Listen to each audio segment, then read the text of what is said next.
I want to start off with this one question because I think a lot of people that are watching, listening right now, they want to know, like, how do you define financial freedom? What's financial freedom and success? What does that mean to you? Because you've created an abundance in your life. You obviously multimillionaire, created successful companies, successful businesses. You've done really, really well. What does financial freedom and success mean to you? What does it mean? Well, financial freedom means that you're not beholden to anybody for your bread and butter. You can just go off and do what you want to do by yourself anytime you want to do it. And to be clear, we're still driving towards that. I've been crafting this alternative basically to economics that we call hypernomics. Hyper meaning it exists in more than 3 dimensions. And so hypernomics is studying markets in 4 or more dimensions. And so what we've discovered is that you can create financial freedom for yourself if you can map out a place in a market, and the tools help you do that nobody else is competing in, so that you can give somebody something that they want, can afford, and don't have. And that's kind of the whole trick to this, is to find open spaces in the market that are within somebody's means to buy it, and then drive a product into that space. So it works for everything from an anthill down the street up to spaceships. In fact,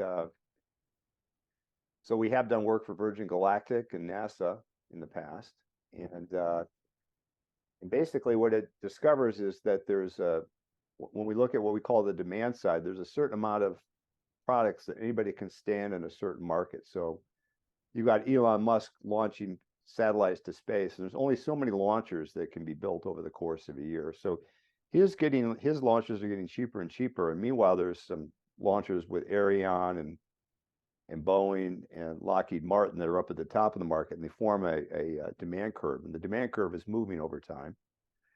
And then what's holding up the price of those launchers is how much they can carry up to space and how high they can go. And it turns out, so that ends up being, so how high they go, how much they can carry, and the price, and then the quantity. That's a 4-dimensional system. Well,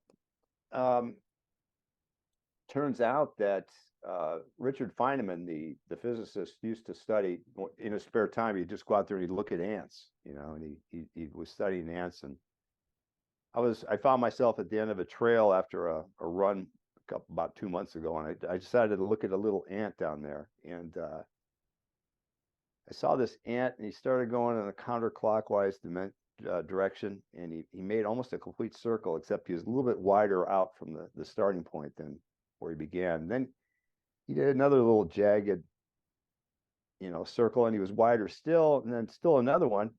And I realized he was spiraling around, making an ever widening sphere. Well, that little guy, I discovered, was doing reconnaissance. So I raced home. I typed in ant reconnaissance into the internet, and I'll be good and doggone if these ants don't do recon the same way that you see these 2 little miles here. These are miles of markets. Ants do recon for their market being they want to be away from other ant hills, and they want a nice dry place that's got the right ceiling height and the right amount of food that's close by. Just like you and I do. They want to have a house that's, in your case, close to the ocean. It's in a nice neighborhood. It's got nice schools. It's got nice climate. And ants are doing the same thing that people do. So it turns out that this phenomena is ubiquitous. It solves for every market that we can find. And so the ants have a market for wherever they're going to live. They're doing real estate analysis, these ants are. And so I know you study real estate in depth. Turns out that this is the same thing that you do. They study it. I mean, this little guy is going around in a circle because he can't fly. He can't be on a drone and go around and look what's in the neighborhood.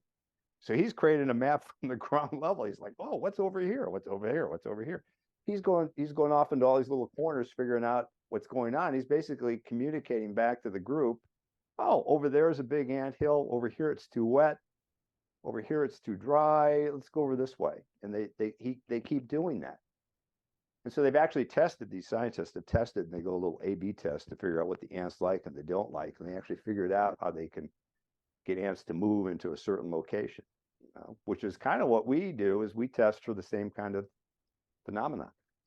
What is the best way to, what's the best kind of commercial real estate to put up, say, in a neighborhood, or what's the best way to populate the seating arrangement in a restaurant. So when COVID first hit, here down in Southern California, you know this, Daniel, that they wouldn't let you eat inside in early 2020, and here in California, ladies and gentlemen, we get some nice weather, so you can eat outside, a little bit of heaters. And so we had our favorite little joint down the street, and they have a patio, and it was kind of small, so they were restricted on size. And people still wanted to go out. That was one of the few things you could do during COVID, was to go outside to eat. And they had this line going out the door. And I said to him, I knew the manager. I said, "Hey, Kayla, do you want to make some more money?" She goes, "Well, sure, Doug. Why wouldn't I?" She says, "Let me tell you what you have to do. So you've got 3 tables of 6 and 3 tables of 4. Your average party size here is 1 or 2. So you've got these tables of 6 being taken up by people of 1 or 2, and you're just leaving all these people out the door. You need to take out the big tables, at least some of them, and put in tables of 2. And she did that, and their revenue shot up 25% in 2 months. And so this is all just pattern recognition. It's figuring out the patterns that are out there. So after I told her that, I went back and actually researched it and kind of had an intuitive idea. And it turns out in the United States that there is more than twice as many parties of 2 going to restaurants as there are parties of 4. And so there's a mathematical basis for that. So this is what we're trying to do, is to get the math basis to do the right analysis every time that you're in a situation where you have to make a decision between one thing or another. You want to figure out, where's the best opening for me to make a new product, or conversely, if you're in the market, if you're overpriced or underpriced, it tells you what to do. So we use this to pick stocks, and so we pick stocks kind of in the manner that you familiar with the movie or the book called Moneyball? Yeah, oh yeah, absolutely. Yeah, I mean, baseball used to play, so you probably were. So there's a line in the book and also in the movie where the Jonah Hill character is explaining to the Brad Pitt character that the managers in baseball have the system all wrong. He says they think in terms of buying players, but what you really want to do is buy wins. In order to buy wins, you got to get runs. In order to get runs, you got to get on base. Very nice logic tree, Well, it turns out that in economics, in hypernomics, you have to do much the same thing. In order to buy a stock that you think is going to go up, and this is what they did in the movie. So what Jonah Hill was suggesting to Brad Pitt is, we're going to get these people that are underpriced.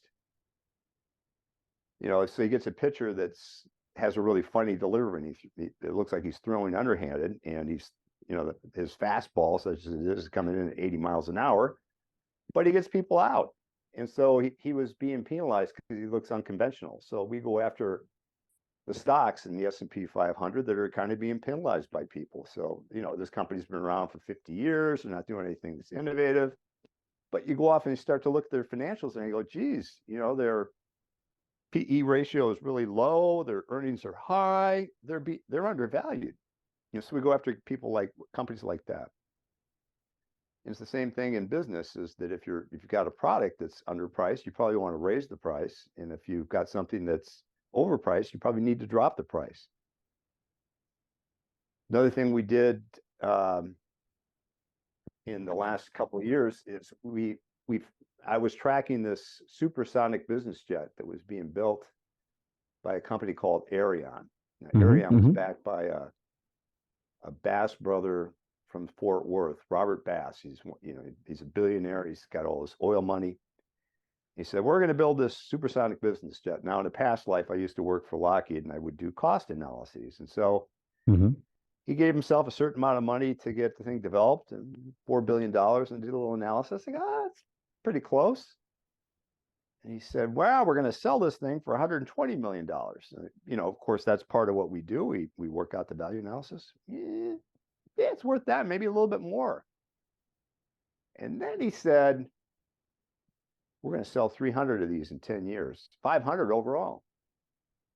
And then I went out and started looking. I said, there was this thing called the demand frontier. Now, when you guys started, when they started, they got 20 orders. If you looked at the demand frontier, in the 10 years that preceded them, that when they started, that demand frontier would have supported 47 planes.